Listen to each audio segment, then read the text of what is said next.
అసౌకర్యానికి గురవుతున్న పెన్షన్దారులకు కూడా అండగా ఉండి చేయూతగా ఉండి అధికారులు ఎక్కడన్నా కావాలని అలసత్వం ప్రదర్శించడం, క్యూల్లో ఎక్కువసేపు నిలబెట్టడం, వయసు ఎక్కువగా ఉన్న పెద్దవాళ్ళని అలాంటి ఇబ్బంది పెడితే ఎన్నికల కమిషన్ దృష్టికి తీసుకెళ్ళి వీళ్ళు దగ్గరుండి ఆ పెన్షన్లు పంపిణీ చేసే దాన్ని కూడా వీళ్ళు ఈ కార్యక్రమాల్లో చురుగ్గా పాల్గొనవలసిందిగా కోరుతున్నారు. ఈ ఎన్నికలు మేము 3 పార్టీలు కూడా ఛాలెంజ్గా తీసుకున్నాం. ఎటువంటి పరిస్థితిని కూడా ఫేస్ చేస్తాం. దీంట్లో ఎన్నికపోయే సమస్య లేదు. ఏ అధికారైనా ఇష్టారాజ్యంగా ప్రవర్తించి తగిన భారీ మూల్యం చెల్లించాల్సిన పరిస్థితులు ఉంటాయి, గుర్తుపెట్టుకోండి. మిమ్మల్ని వదిలిపెడతామని మాత్రం అనుకోవద్దు.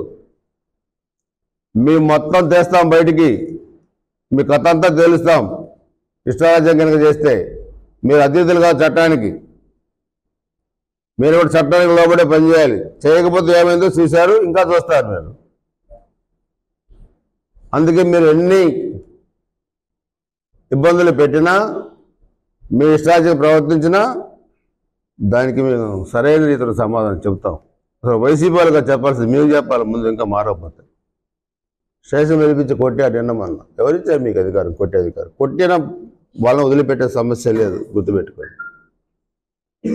తెలుగుదేశం, జనసేన, బీజేపీ కార్యకర్తలపై చేయి చేసుకున్న ఏ పోలీస్ అధికారిని వదిలిపెట్టాం, ఇంటికి పంపిస్తాం. గుర్తుపెట్టుకోండి. ఇష్టారాజ్యంగా బిహేవ్ చేయొద్దు. చట్టం మీకేం చుట్టం కాదు, అందరికి ఒకటే, మీకైనా మాకైనా. అందుకని ఈరోజు అందరం కూడా గుర్తుపెట్టుకోవాలి. ఎన్నికలు ఇంకా 40 రోజుల లోపే ఉన్నాయి. ఈ ఉన్న సమయాన్ని అందరం కూడా కలిసికట్టుగా ఈ దుర్మార్గుల్ని, ఈ జగన్మోహన్ రెడ్డి ప్రభుత్వాన్ని ఇంటికి పంపించే దానికి అందరం కూడా కలిసికట్టుగా పోరాడుతున్నాం. ప్రజాస్వామ్య ప్రభుత్వాన్ని ఏర్పాటు చేస్తాం, కూటమి ప్రభుత్వాన్ని ఏర్పాటు చేస్తాం. ఆంధ్రప్రదేశ్లో దగాపడ్డ ఆంధ్రప్రదేశ్ని పూర్తిగా అభివృద్ధికి దూరంగా, అవినీతిలో కూరకపోయిన వైసీపీ ప్రభుత్వాన్ని, ఈ సైకో జగన్మోహన్ రెడ్డిని కోకటి వేళతో పెగిలించి ఇంటికి పంపిస్తాం. అదే మా కూటమి లక్ష్యం. చంద్రబాబు నాయుడు గారు, పవన్ కళ్యాణ్ గారు, అదేవిధంగా పురంధేశ్వర్ గారు, ముగ్గురు 3 పార్టీలు అధినేతలుగా ఈరోజు ప్రజాస్వామ్యాన్ని రక్షించే దాంట్లో కలిసికట్టుగా కూడా పనిచేస్తున్నాం. దీనికి కేంద్రం కూడా తగిన సహకారం అందించాలి. నిన్న పరిణామాలు కొంత మాకు ఊరట. బరి తెగించిన ఐపీఎస్ అధికారులు నేను ఇంటికి పోవటం మాకు కొంత ఊరట. ఇంకా చాలామంది ఉన్నారు, వాళ్ళని కూడా ఇళ్ళకి పంపించి నిష్పక్షపాతంగా ఎన్నికలు జరపాలని చెప్పి కూడా మేము డిమాండ్ చేస్తూ ఉన్నాం. ఇక్కడ కూడా ఘనత వహించిన కాసు మహేష్ రెడ్డి 5 సంవత్సరాల అరాచక పరిపాలన, 11 మంది హత్య, 8 మంది పిల్లలు మైనగుంతలో చనిపోవడం, మహిళలపై అత్యాచారం, కాలు చేతులు విరగొట్టడం, భూములు ఆక్రమించుకోవటం, అక్రమ మైనింగ్ చేయటం, తెలంగాణ మధ్య అమ్మటం, దొంగ నోట్లు తయారు చేయటం, పేకాట క్లబ్బులు పెట్టడం, ఒకటి కాదు గాలి నీళ్ళు వదిలిపెట్టకుండా అన్నీ చేశారు. అందుకే పాపం ప్రజలు కూడా ఈ పాపాల భైరవుల్ని మే 13 ఎప్పుడు వస్తుందా అని ఎదురు చూస్తున్నారు.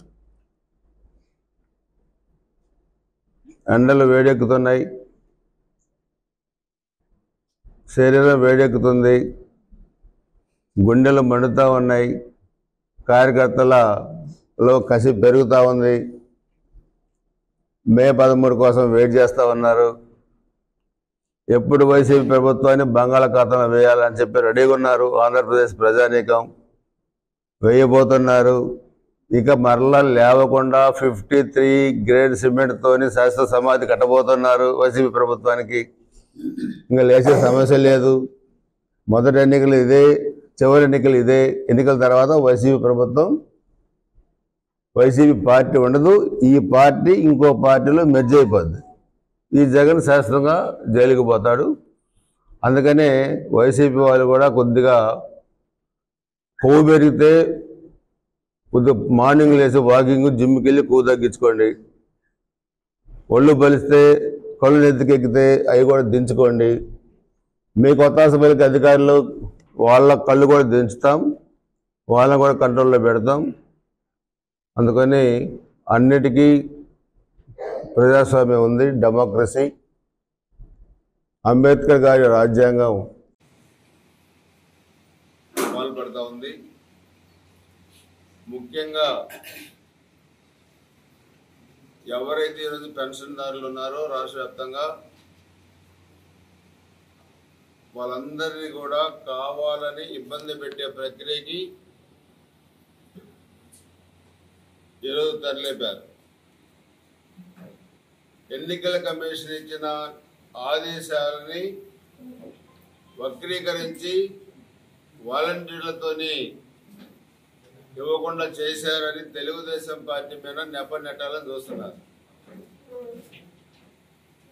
కూటమి మీద నెట్టాలని చూస్తున్నారు. తెలుగుదేశం, జనసేన, బీజేపీ పార్టీల మీద. కోడ్ వచ్చిన తర్వాత రాజకీయాలకు అతీతంగా ఎన్నికల కమిషన్ నిబంధనల మేరకు కార్యక్రమాలు జరగాలి. మీరిచ్చే సంక్షేమ కార్యక్రమాలు, మీరిచ్చే పెన్షన్లు అవన్నీ రాష్ట్ర ప్రజలు ట్యాక్స్ రూపంలో కట్టిన సొమ్ము. మీ అయ్యే సొమ్ము కాదు, మీ అబ్బ సొమ్ము కాదు. అది మీ సొంత సొమ్ములాగా పెద్ద పోదులు ఇస్తూ ఉన్నారు. జగన్మోహన్ రెడ్డి సొంత సొమ్ము కాదు. సొంత సొమ్ము ఇవ్వాలంటే లక్షల కోట్ల రూపాయలు ఉన్నాయి. అన్ని అమ్మి దోసుకున్న సొమ్ము అంతా పంచిపెట్టు. ఎట్లా నువ్వు పంచిపెట్టిపోయి మేమైనా పంచిపెడతాం వచ్చిన తర్వాత. ఇప్పుడు సచివాలయ సిబ్బందితో కానీ మిగతా ఉద్యోగులతో కానీ పంపిణీ చేయమని చెప్పారు. చెబితే వాళ్ళు ఏమన్నారు, గతంలో మీరు వాలంటీర్ల సిస్టమ్ ప్రకారం ఇంటికి వెళ్ళి పంపిణీ చేయాల్సిన పరిస్థితి ఇప్పుడు కూడా ఉంది. ఇంటికి వెళ్ళి పంపిణీ చేయాలి ఇప్పుడు కూడా. అలా చేయకుండా వీళ్ళు అడుగుతున్నారు కాబట్టి మేము ఇంటికి వెళ్ళి పంపిణీ చేయం, మీరే వచ్చి తీసుకెళ్ళండి. గంటలు క్యూలో నిలబెట్టి ఇబ్బంది పెట్టి దాన్ని మామేనికి నెట్టాలని చూస్తున్నారు ఈ చెత్త ఫెలోస్. 12,000 కోట్ల రూపాయలు సొంత ప్రయోజనాలకు వాడుకొని మీ సొంత కాంట్రాక్టర్లకి ఉపయోగించుకొని ఖజానాలో డబ్బులు లేకుండా, పెన్షన్లకు డబ్బులు లేకుండా చేసి దాన్ని వేరే వాళ్ళకి నెట్టే ప్రయత్నం చేస్తా ఉన్నారు. ఎప్పుడు కూడా 1వ తారీఖు ఇవ్వాల్సిన పెన్షన్లు ముందే మేము 3వ తారీఖు నుంచి ఇస్తాం. ఎందుకు చెప్పారు మీరు? 1వ తారీఖు ఎందుకు ఇవ్వరు మీరు? ఎవరిపై నెట్టాలని చూస్తున్నారు? కాబట్టి ఈరోజు అందరూ కూడా అర్థం చేసుకోవాల్సింది, ఎప్పటిలాగానే చంద్రబాబు నాయుడు గారు కానీ, పవన్ కళ్యాణ్ గారు కానీ, బీజేపీ నాయకులు చెప్పారు, ఎన్నికల కమిషన్ చెప్పారు, చీఫ్ సెక్రటరీ కూడా ముగ్గురు కలిశారు. ఎప్పటిలాగానే వాలంటీర్లు కాకుండా మిగతా ఉద్యోగులు ఇళ్లకెళ్ళి పెన్షన్లు పంపిణీ చేయమన్నారు. దాన్ని వక్రీకరించి ఇష్టారాజ్యంగా వీళ్ళ చెత్త మీడియాలో పలు రకాల కథలు రాస్తా ఉన్నారు. దీన్ని ప్రజలందరూ కూడా అర్థం చేసుకోవాల్సిన అవసరం ఉంది. ఎక్కడికక్కడ ఎన్నికల నిబంధనలై తొంగలు దొక్కుతున్నారు. అధికారులు కూడా చాలా చోట్ల చోద్యం చూస్తున్నారు. అందుకే నిన్ను చూస్తే సాక్షాత్తు ప్రధానమంత్రి సభలో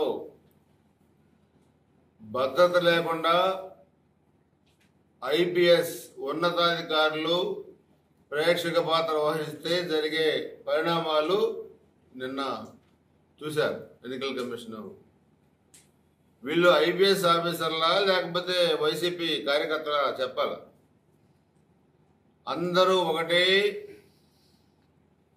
అన్ని జిల్లాలు వీళ్ళ కార్యకర్తలతో నింపేసుకున్నారు. కలెక్టర్ని, ఎస్పీలని, డీజీపీలని అందరినీ. సాక్షాత్తు ప్రధానమంత్రి పాల్గొన్న సభలో ఈ ఐజీ కానీ, పల్నాడు ఎస్పీ కానీ ఎక్కడన్నా ప్రోటోకాల్ ప్రకారం భద్రత చేశారా? అసలు విఐపీల్ని ఫోన్ ఇచ్చారా? చంద్రబాబు నాయుడు గారు, పవన్ కళ్యాణ్ గారు, పురంధేశ్వర్ గారు ఒక మెమెంటో ప్రధానమంత్రికి ఇవ్వాలంటే వీళ్ళు ఒప్పుకోలేదు. అంటే మీ జగన్మోహన్ రెడ్డి ఒక నిబంధన, మాకు ఒక నిబంధన.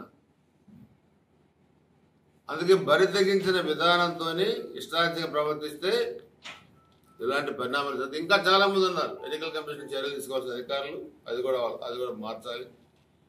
ఇంకా నియోజకవర్గాల్లో